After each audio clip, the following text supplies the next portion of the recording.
সাইজগুলো দেখুন, এগুলোর সাইজ কিন্তু ডিফারেন্ট। এটাকে টপ বলে। এগুলোকে কী বলে? টপ বলে। Top top. এপাশেও কিন্তু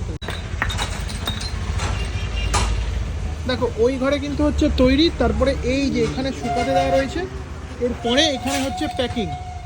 দাদা কোথায় কোথায় যায় আপনাদের এই কাপ? কলকাতার বাইরে, আশেপাশে লোকাল সব জায়গায়। তো আপনার ফোন নাম্বারটা একটু বলে দিন।